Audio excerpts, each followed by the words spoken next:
Hello everyone, and welcome back to Chill English Channel. I'm Sophia, and I'm really happy you decided to spend some time with us today. And I'm Jake. Whether you were relaxing at home, driving, walking, or enjoying a quiet evening, thank you for bringing us with you. We hope this conversation helps you improve your English in a calm and natural way. There is no pressure here. Just listen, enjoy the conversation, and let your English grow little by little. Today, we have a topic that many people understand, even if they have never talked about it openly. We are going to discuss social anxiety and how people can slowly become more comfortable around others. This is an important topic because almost everyone has experienced nervousness in social situations at least once in life. Sometimes people think they are the only ones who feel uncomfortable, but that is usually not true. We also want to say that feeling shy from time to time is completely normal. Yes, feeling nervous before meeting new people, giving a presentation, or entering a room full of strangers is something many people experience. During this episode, we will use clear and natural English that is suitable for intermediate learners around the B1 to C1 level. Our goal is not only to help you understand this topic, but also to help you become familiar with natural conversation, useful vocabulary, and everyday expressions. Before we begin, we would like to ask you one simple question. Think quietly about this while you listen. Is there a social situation that makes you feel nervous? Maybe speaking in front of a group? Maybe introducing yourself to someone new? Maybe making a phone call? Or maybe joining a conversation where everyone already knows each other? You don't have to answer out loud. Just notice what comes into your mind. Sometimes, simply becoming aware of our feelings is already an important first step. That's true. We often try to ignore uncomfortable feelings instead of understanding them. Jake, before we go deeper into the topic, let me ask you something. Go ahead. I hope it's not too embarrassing. No promises. Have you ever felt socially anxious? Absolutely. People sometimes imagine that if someone speaks confidently on a podcast, they must always feel relaxed around people. But that isn't always the case. Not at all. When I was younger, I became very nervous whenever I had to introduce myself in front of a class. Really? I wouldn't have guessed that. Neither would many people today. But I remember standing there feeling my heart beat very fast and thinking everyone was watching every tiny mistake I made. That sounds very familiar.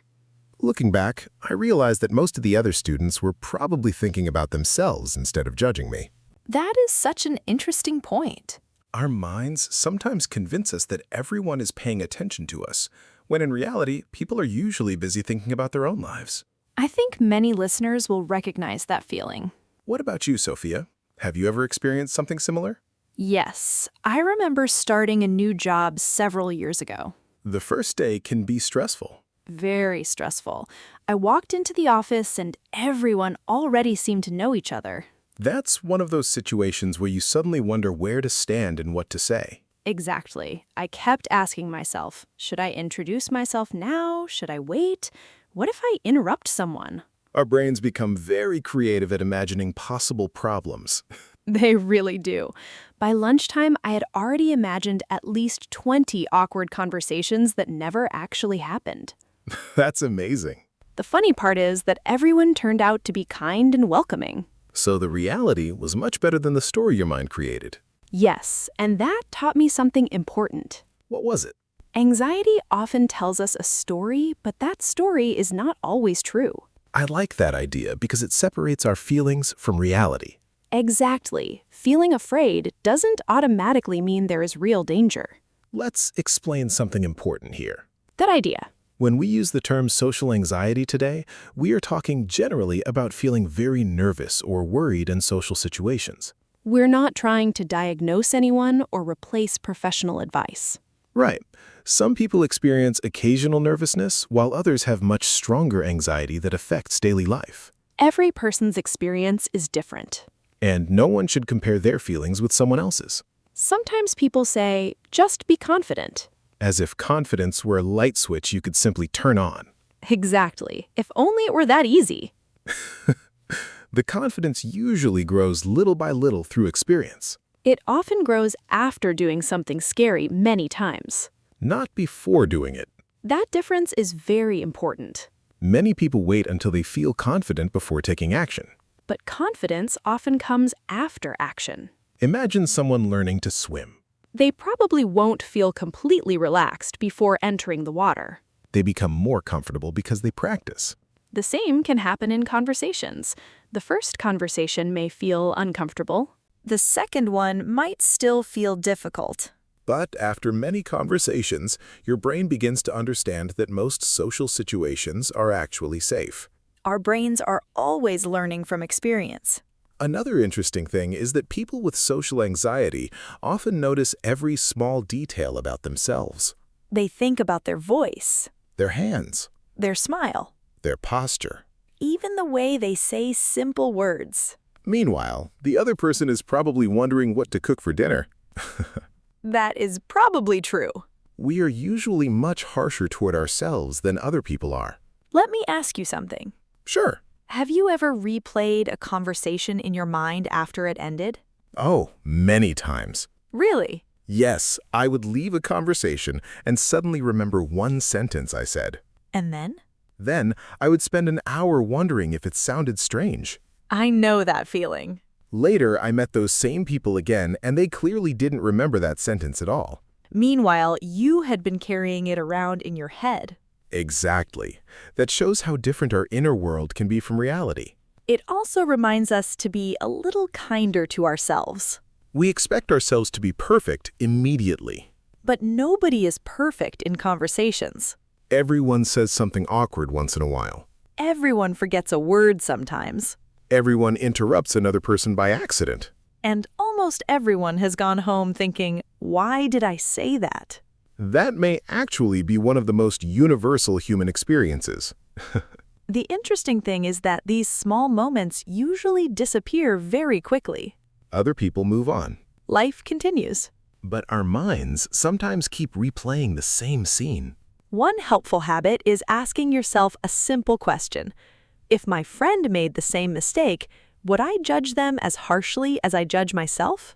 The answer is usually no. We naturally show more understanding to other people than to ourselves. Maybe it's time we offered ourselves the same kindness. That doesn't mean pretending everything is easy. It simply means accepting that being nervous is part of being human. And sometimes the bravest people are not the ones who never feel anxious. They are the people who feel anxious but still choose to smile, say hello, ask a question, or begin a conversation. Those small moments may seem ordinary from the outside, but for someone struggling with social anxiety, they can be real victories.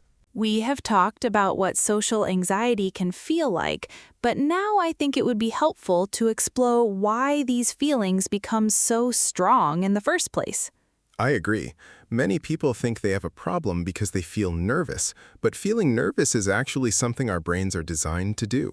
Exactly. Our brains are always trying to protect us. Thousands of years ago, being accepted by a group was very important for survival. So our brains learned to pay close attention to other people's reactions.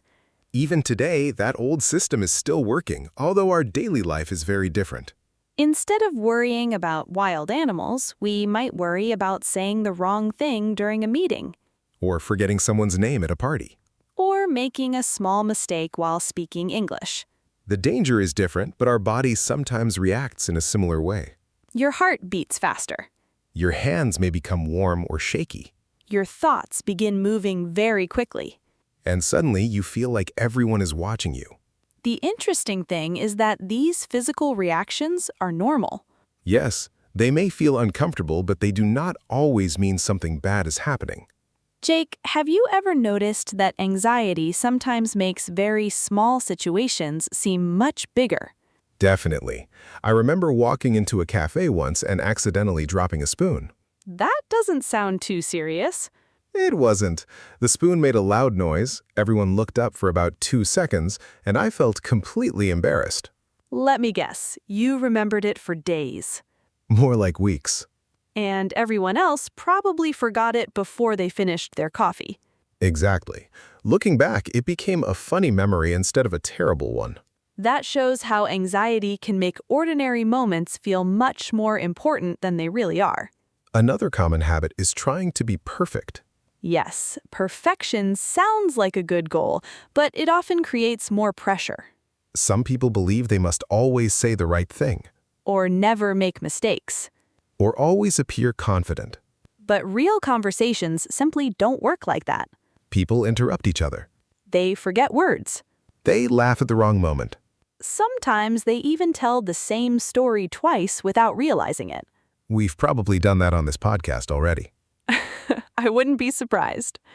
The point is that natural conversations are wonderfully imperfect. And that imperfection helps people feel comfortable with each other. Have you ever met someone who seemed completely perfect?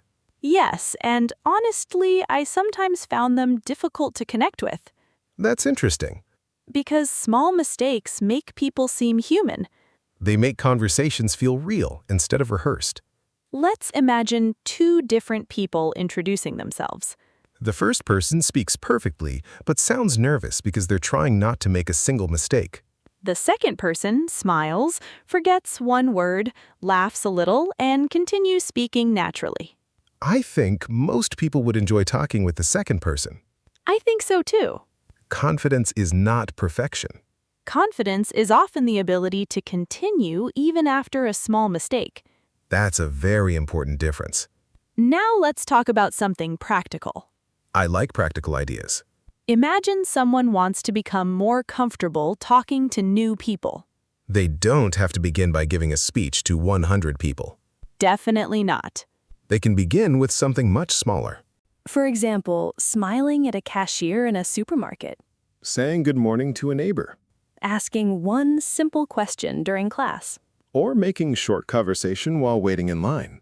These tiny moments may not seem impressive. But they teach your brain something valuable. They show your brain that social situations can end well. Every positive experience becomes another piece of evidence.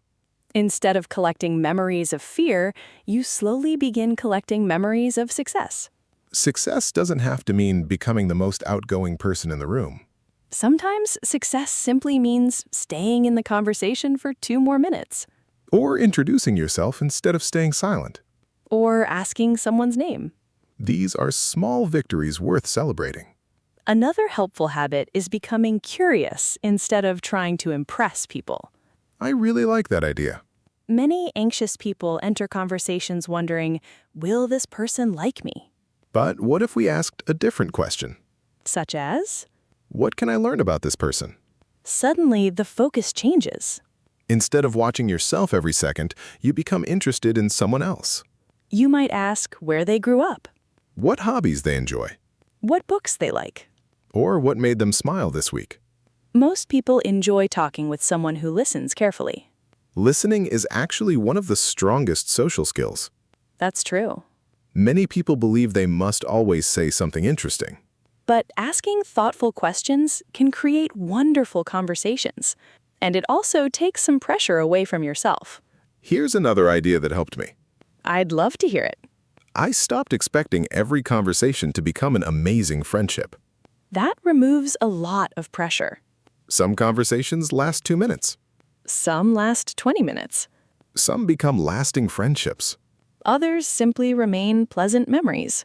Every conversation doesn't need to change your life.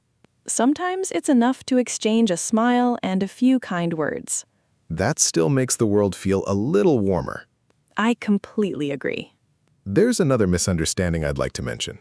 Go ahead. People often think confident individuals never feel uncomfortable. But that's rarely true. Many confident people still experience nervousness. The difference is that they don't always let nervousness decide their actions. They may feel afraid and still introduce themselves. They may feel uncertain and still ask a question. They understand that courage and fear can exist together. That idea changed the way I think about confidence. Me too. Instead of waiting for fear to disappear completely, we can learn to move gently alongside it. And over time, fear often becomes quieter. Maybe not overnight, Maybe not even in a few weeks. but little by little with patience and repeated experience. Every small conversation becomes another step toward feeling more comfortable. Progress is rarely dramatic. More often, it is quiet. One day, you suddenly realize that something which once felt impossible now feels ordinary. And when that happens, you may discover that the biggest change was not in other people. It was in the way you began to see yourself. Sometimes the strongest confidence grows so gradually that you don't even notice it until you look back.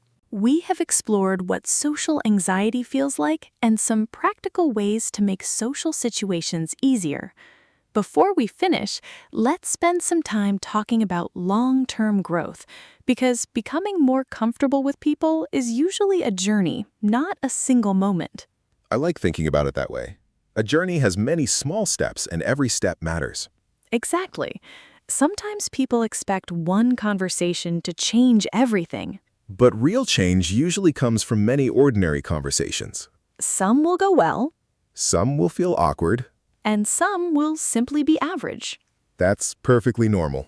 Jake, if someone listening today wanted to become more confident over the next few months, what would you suggest? I would keep it simple. First, choose one small social challenge that feels possible.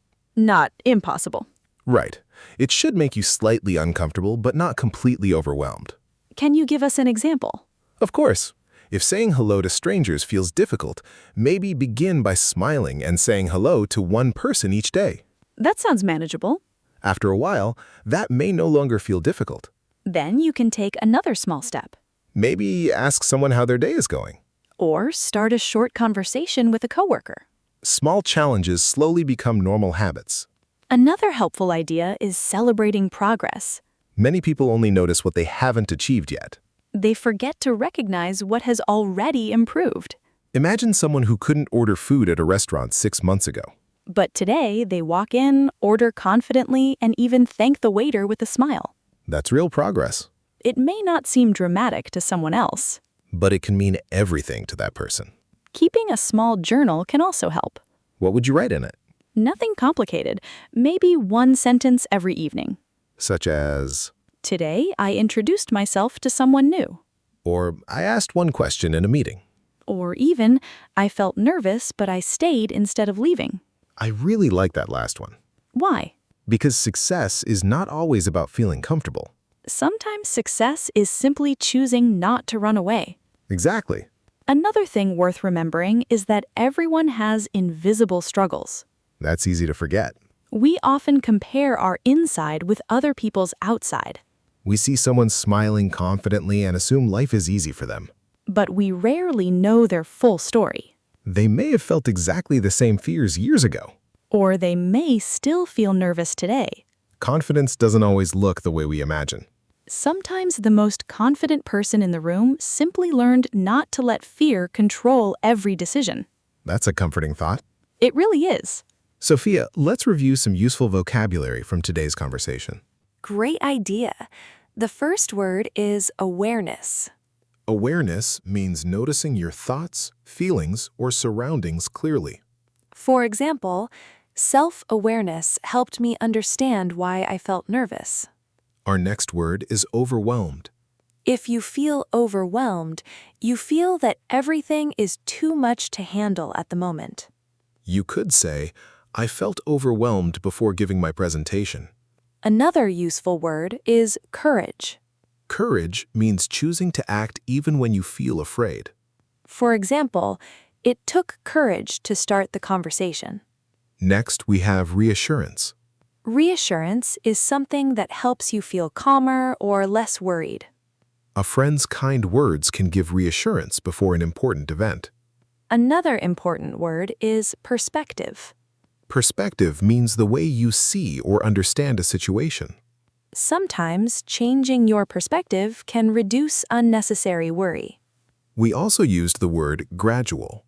Gradual means happening slowly over time instead of all at once. Confidence often develops through gradual improvement. Finally, let's remember the word compassionate. Compassionate means showing kindness and understanding towards someone. And that someone should also include yourself. I think that's one of the biggest lessons from today's conversation. Me too. Before we finish, I'd like to ask everyone listening one more question. Think about it quietly. What is one small social action you could try this week? Maybe greeting someone first. Maybe asking a simple question instead of staying silent. Maybe joining a conversation for just a few minutes. Or maybe making that phone call you've been avoiding. Whatever your answer is, remember that small actions have power. You don't have to become a different person. You only need to become a little braver than yesterday. And if one day doesn't go as planned, that's okay. Every difficult day is another chance to learn. Growth is never perfectly straight. There will be good days. There will be challenging days. But every time you choose to keep going, you are building trust in yourself. And that trust becomes stronger with every experience. If you enjoyed spending this time with us, we'd love to hear from you. Tell us where you're listening from and share one small social challenge you want to overcome. You can also write one new vocabulary word from today's episode and use it in your own sentence. That's an excellent way to improve both your English and your confidence. Thank you so much for joining us on Chill English Channel. We truly appreciate every minute you spend listening, learning, and growing with us. Remember, being nervous does not mean you are weak. It means you are human. And every kind conversation you have is another opportunity to grow a little stronger. Take care of yourself, be patient with your progress, and keep practicing your English one conversation at a time. Until next time, stay curious, stay kind to yourself, and we'll see you again soon here on Chill English Channel.